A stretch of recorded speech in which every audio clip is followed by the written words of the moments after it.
Praise the lord.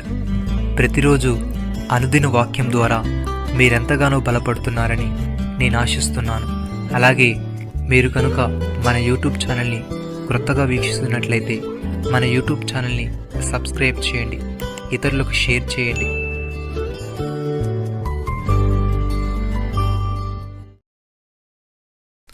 నీ వాక్యములు వెల్లడగుటతోడనే వెలుగు కలుగును, అవి తెలివి లేని వారికి తెలివి కలిగించును. కీర్తనల గ్రంథము 119 అధ్యాయము 130 వచనము. ప్రియమైన సహోదరి సహోదరులారా, యెహోవా నియమించిన ధర్మశాస్త్రము యథార్థమైనది, అది ప్రాణమును తెప్పరిల్లజేయును. యెహోవా శాసనము నమ్మదగినది, అది బుద్ధిహీనులకు జ్ఞానం పుట్టించును. యెహోవా ఉపదేశములు నిర్దోషమైనవి, అవి హృదయమును సంతోషపరచును. యెహోవా ఏర్పరిచిన ధర్మము నిర్మలమైనది, అది కనులకు వెలుగిచ్చును. యెహోవా యందైన భయము పవిత్రమైనది, అది నిత్యము నిలుచును. యెహోవా న్యాయవిధులు సత్యమైనవి, అవి కేవలం న్యాయమైనవి. అవి బంగారము కంటెను విస్తారమైన మేలిమి బంగారము కంటెను కోరదగినవి, తేనె కంటెను జుంటుతేనె దారుల కంటెను మధురమైనవి. వాటి వలన ఆయన సేవకుడు హెచ్చరిక నొందును, వాటిని గైకొనుట వలన గొప్ప లాభము కలుగును. భక్తుడి విధంగా అంటున్నాడు, నీ వాక్యము నా జీవకు ఎంతో మధురములు, నా నోటికి తేనె కంటే తీపిగా ఉన్నవి. నీ ఉపదేశముల వలన నాకు వివేకము కలిగెను, తప్పు మార్గములు నాకు అసహ్యమాయను. నీ వాక్యము నా పాదములకు దీపమును, నా త్రోవలకు వెలుగునై ఉన్నది.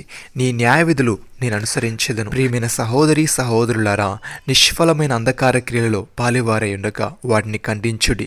ఏలైనగా అట్టి క్రియలు చేయువారు రహస్యమందు జరిగించు పనులను గూర్చి మాట్లాడుటైనను అవమానకరమై ఉన్నది. సమస్తమును ఖండింపబడి వెలుగు చేత ప్రత్యక్షపరచబడును. ప్రత్యక్షపరచబడినదేదో అది వెలుగే కదా. అందుచేతను నిద్రించుచున్న నీవు మేలుకొని మృతుల నుండి లెమ్ము, క్రీస్తు నీ మీద ప్రకాశించునని ఆయన చెప్పుచున్నాడు. దినములు చెడ్డవి గనుక మీరు సమయమును పోనీక సద్వినియోగము చేసుకొనొచ్చు. అజ్ఞానుల వలె కాక జ్ఞానుల వల్ల నడుచుకున్నట్లు జాగ్రత్తగా చూచుకొనుడి. ఇందు నిమిత్తము మీరు అవివేకులు కాక ప్రభు యొక్క చిత్తం ఏమిటో గ్రహించుకొనుడి.